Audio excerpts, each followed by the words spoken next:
Hello everybody and welcome to a special episode for Dragon Age the Veilguard.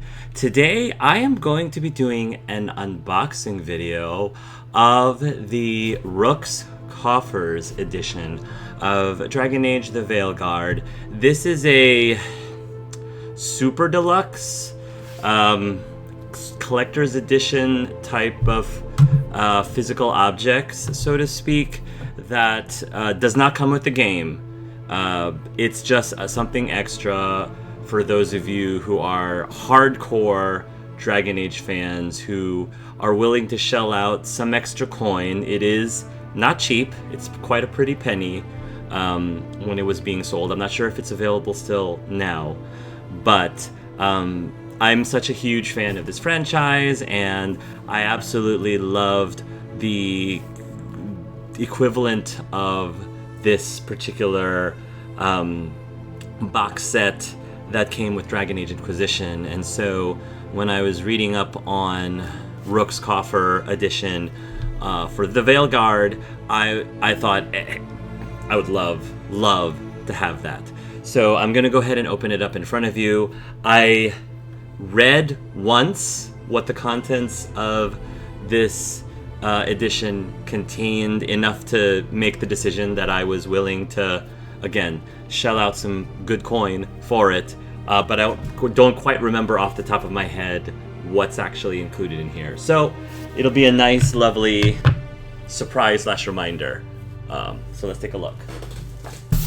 It is pretty decently sized, quite massive. I think the Dragon Age Inquisition one was not quite as wide, but it was thicker.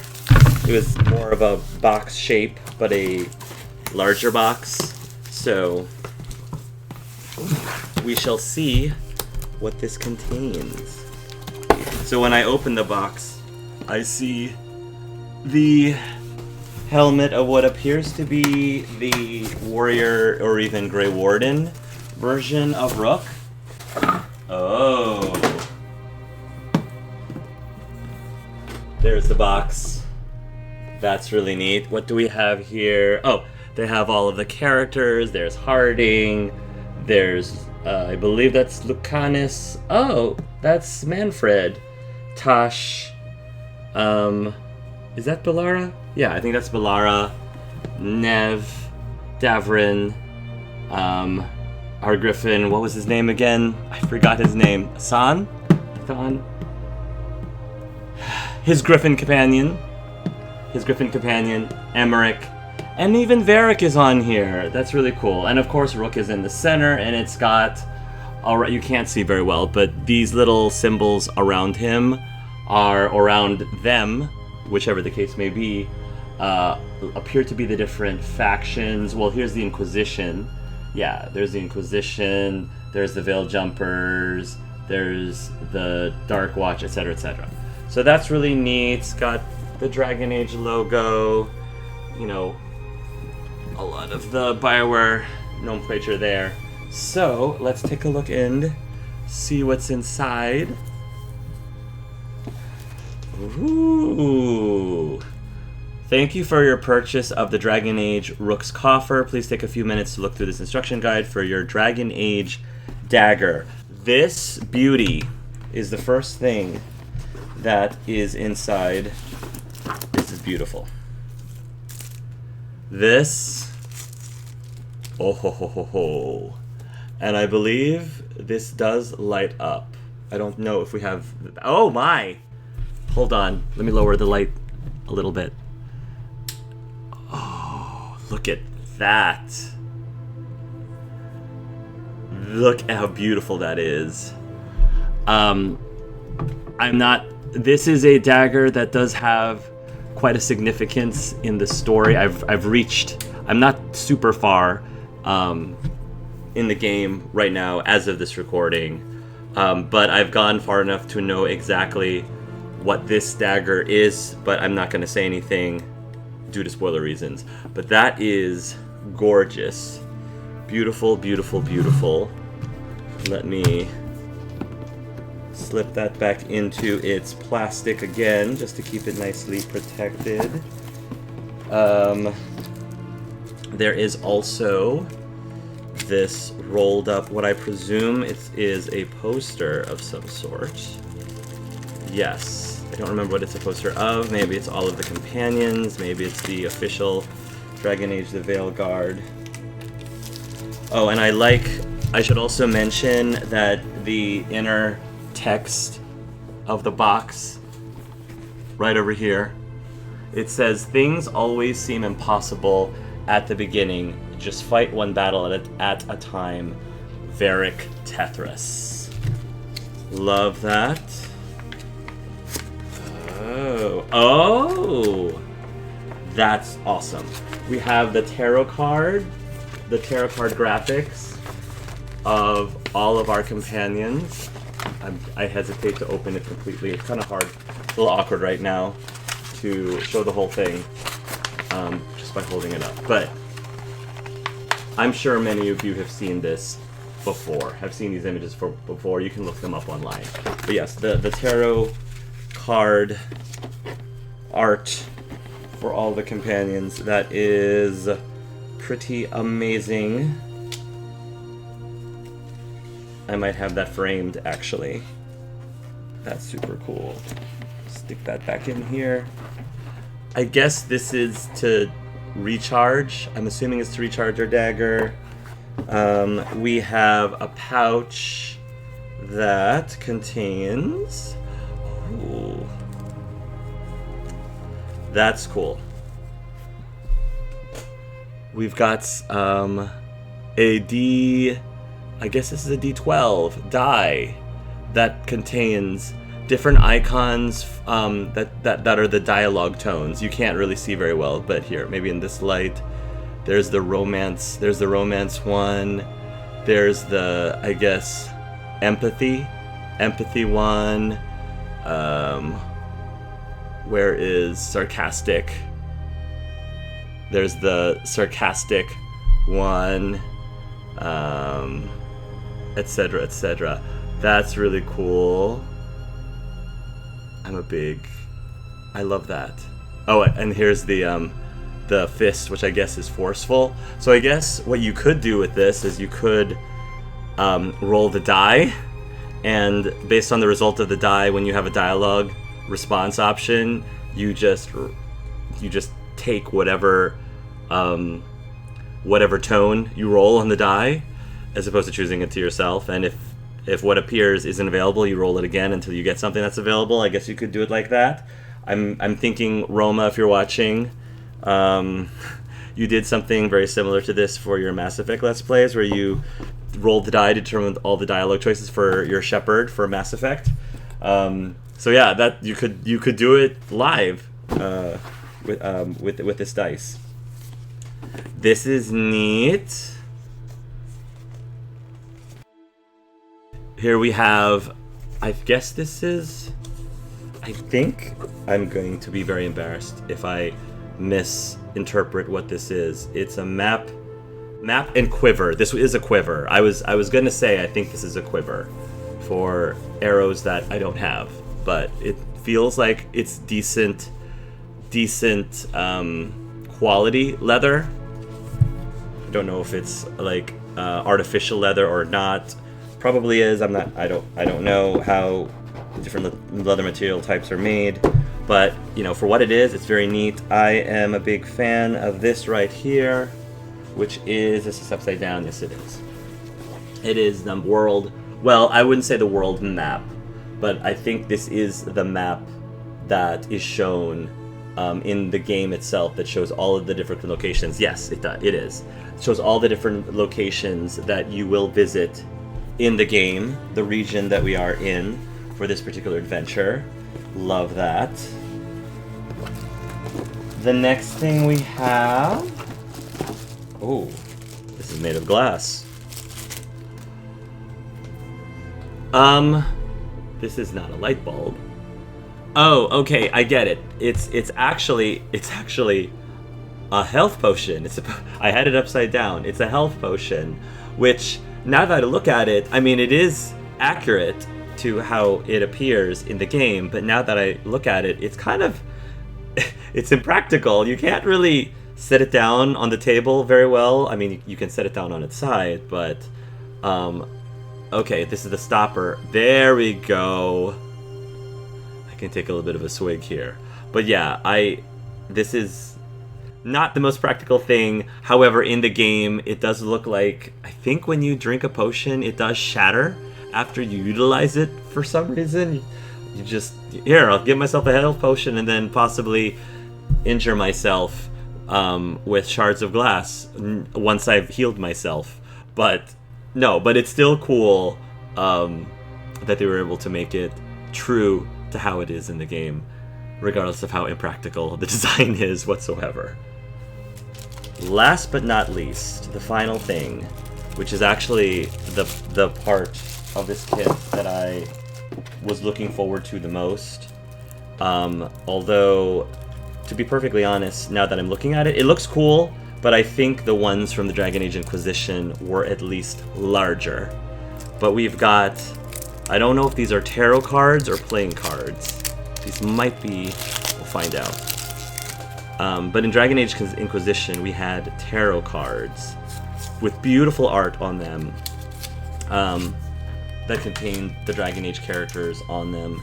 This appears to not be... Okay, so I don't think these are tarot cards per se, but they have the tarot card-like art on them. This looks like many of the images from our codexes. Our codexes have this. Here's Davrin. There's Davrin. And then... ooh, wow. Oh, I know who that person is. I'm not gonna spoil anything, though. There's Solus. He was the very last one. I'm sure we have all of the companions here. I just can't thumb through all of them right now. But that's really neat. So, you can't actually...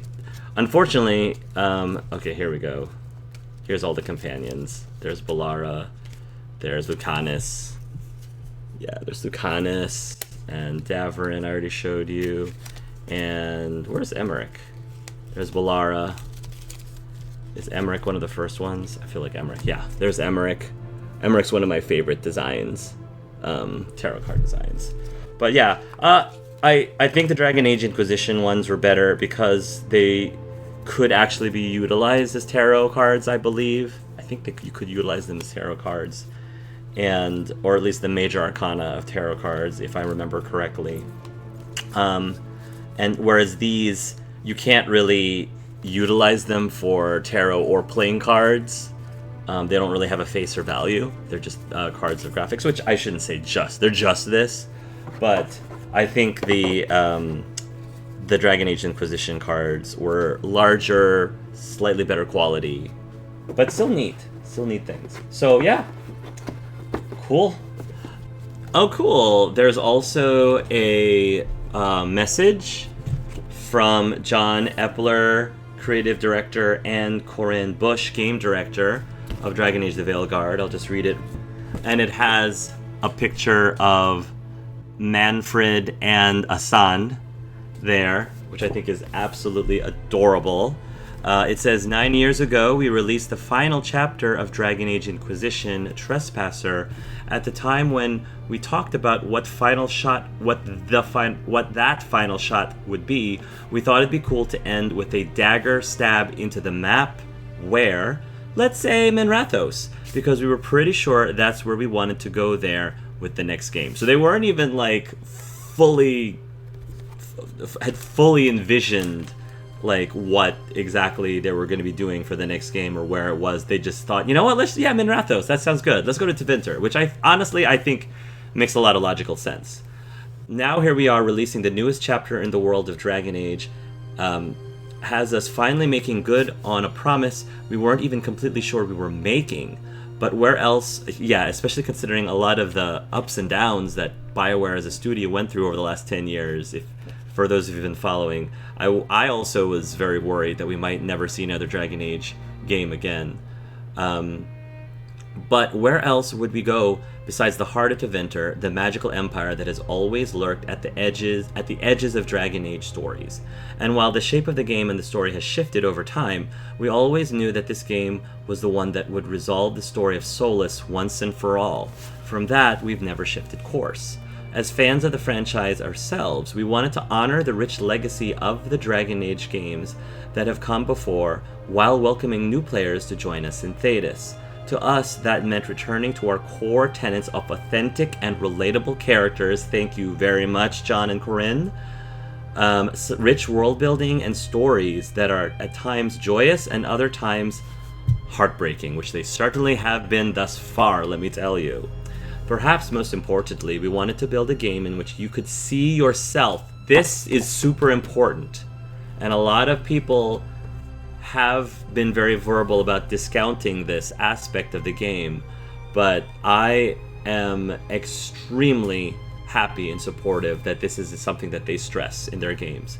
Wanted to build a game in which you could see yourself, because this is the reason why Dragon Age is an extremely important franchise to me. One of the most important franchises for me in video game history is because it was one of the very first games where I could genuinely see myself in. Authentically, genuinely see myself. And that means something. It may not mean a ton to the vast majority of people, perhaps, but for a lot of us, especially, I'm going to say it, those of us who are in marginalized groups of people, it is crazy valuable and important. So thank you, BioWare, for that. Whether through the companions you'll meet or the characters you create, it's taken the combined efforts of hundreds of people to craft this experience, and each has put part of themselves into it. We're beyond proud of every single member of this team, and we're incredibly grateful for the patience that you, our fans, have shown. To us, this Dragon Age game is a return to the kind of storytelling BioWare is known for. Characters you care about, including stories that matter. Welcome back to Thedas, Corinne Bush, Game Director, and John Epler, Creative Director. Thank you so much to Corinne and John and the entire BioWare team, including those that have left the company, but still had some sort of hand, influence, or impact on this game in any form. Thank you so much for this. I deeply appreciate it from the bottom of my heart. Super fun opening this with you all and just checking out the contents, all the juicy, shiny baubles and stuff that came with this kit. And hope you all are continuing to enjoy either the Veilguard game and or my Let's Play of Dragon Age the Veilguard. Until next time, everyone, love yourselves and love each other. What's that? This is my special sword. Okay? Why do you have a sword? It's not a real sword. It's not a real sword. It's pretend. If I show this to you, are you going to go back to bed? Okay.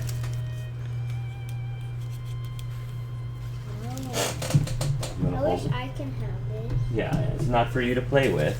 It's very special because I don't want it to break. But if you want to look at it, if you want to hold it for a little while, you can hold it. See, you like it? Yeah, I wish I had something like this. You wish you had something like this? Yeah. Okay, well, if you want to see it again, you can ask me, okay? Okay. But it is cost too much. I wish you can buy something like that thing. Yeah. Well, maybe when you're able to take care of it better, you can do that, okay? Okay. I'm still recording something, Brody, so can you please go back to Daddy? Okay. Alright, I love you. Good night. Okay. Can you say goodbye?